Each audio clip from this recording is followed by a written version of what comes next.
안녕하세요. 세무통의 김인수인데요. 오늘은 좋은 세무사를 선택하는 방법에 대해서 좀 말씀을 드릴게요.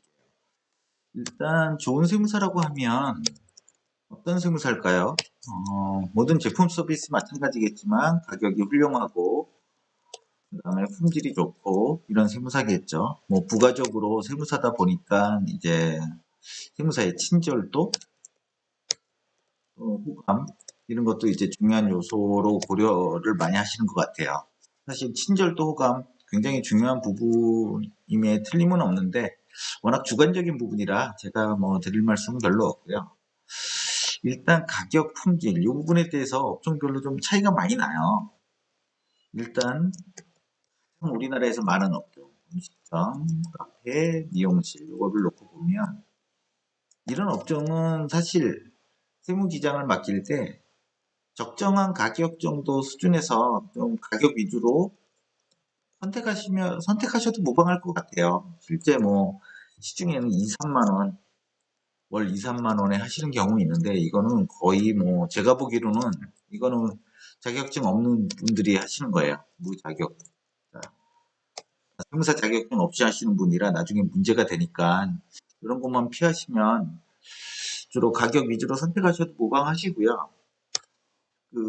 대부분 그렇게 선택을 하시고 그렇더라도 뭐 절세나 이런 부분에 대해서 문제가 없으니까 요거는 참고하시면 되고 이제 음식점, 카페, 미용실 말고 좀 우리나라에서 좀 많은 업종이 이제 쇼핑몰이 되겠죠. 그다음에 뭐 여러 업종 중에 좀 특이한 업종이 그 휴대폰 판매업, 그다음에 건설업 중에 이제 시행사, 뭐 병의원 이런 업종들은 좀 특이해요.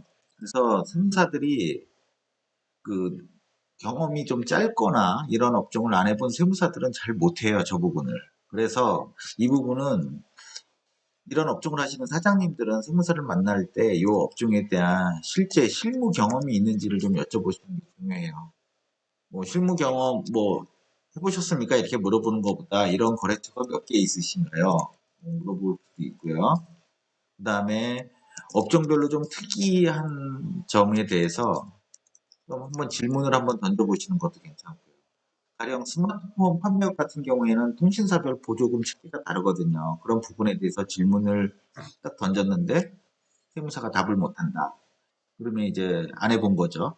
그런 세무사를 선택하시면 안 되는 거고. 그래서 이런 특이한 업종의 경우에는 일단 실무 경험이 많이 중요한 것 같아요. 가격 만 원, 2만 원에 움직인다기보다 실무 경험이 충분하게 있는지, 그리고 유사한 업종의 거래처들을 몇 개 정도 가지고 계신지 그걸 여쭤보고 이제 믿음직스러우면 그 세무사를 선택하시는 게 좋은 것 같아요. 대부분 이해 업종들은 가격보다는 좀 요 부분을 실제로도 많이 보고 세무사를 선택하시는 것 같습니다. 그리고 좀 또 특이한 업종이 부동산 법인이죠. 부동산 법인. 이거는 우리나라 세무사 중에 한 5% 정도 한다고 보시면 돼요. 정도만 가능하다. 이렇게 보시는 게 맞아요. 왜냐하면 부동산 법인의 뭐 세무기장은 말 그대로 좀 쉬워요.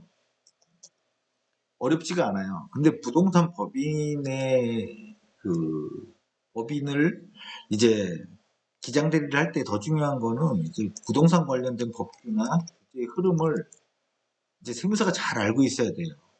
근데 이거 제대로 이제 공부하고 그런 세무사들이 많지가 않고 워낙 좀 어렵잖아요, 분야가. 그래서 그렇다 보니까 실제로 우리나라 세무사들 중에 한 5% 정도? 그 정도만 요거를 좀 전문적으로 하시는 것 같아요. 그래서 부동산 법인에 대해서 이제 세무기장을 맡긴다. 그럴 경우에는 이제 세무사한테 좀 여러 가지 좀 물어보시는 게 좋아요. 양도나 증여 이런 부분에 대해서. 왜냐하면 결국 부동산 법인을 만든 목적이 양도세나 증여세 이런 부분들을 좀 낮추기 위해서 한 거기 때문에 부동산 법인 자체에 대한 세무기장 내용보다 이런 부분들이 더 중요하거든요. 양도나 증여 이런 거에 대해서 어떤 법규나 규제를 잘 알고 있는지 이런 거를 좀 확인을 해보시고 세무사를 선택하시는 게 좋은 것 같아요. 그리고 좀 솔직한 세무사 대부분이 그러시지만 부동산 법인 같은 경우에는 아예 못한다고 하시는 분들도 많으시니까 굳이 뭐 너무 그렇게 뭐 고민하지 않으셔도 되고요. 일단 요거 어느 정도 물어보고 부동산 법인에 전문화된 세무사들이 있으니까 그 세무사한테 맡기시면 될 것 같고, 또 특이한 업종 중에 하나가 스타트업이죠.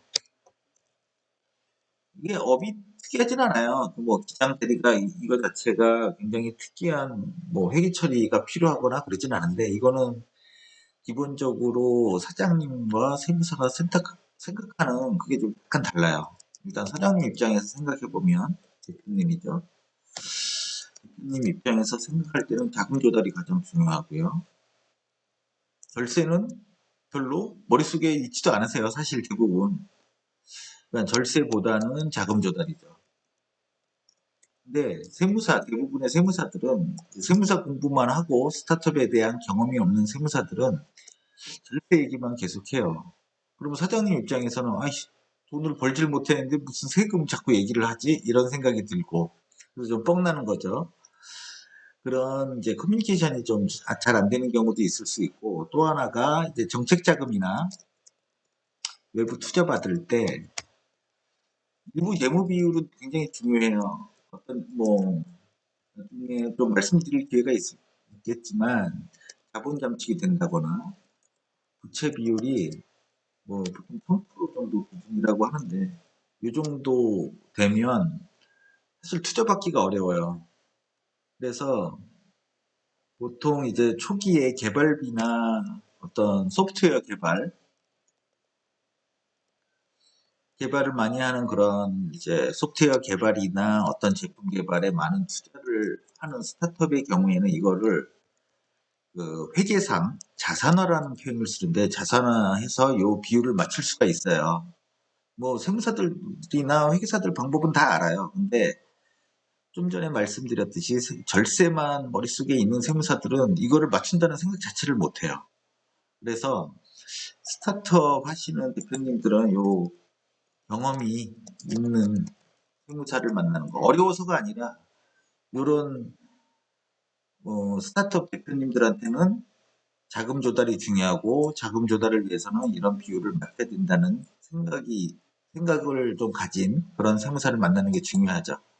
그래서 보통 이 정도로 말씀을 드리고요.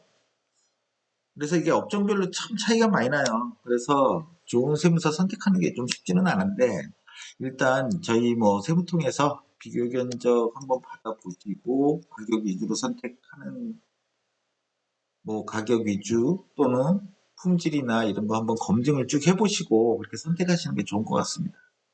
네, 이상이고요. 오늘도 좋은 하루 되세요.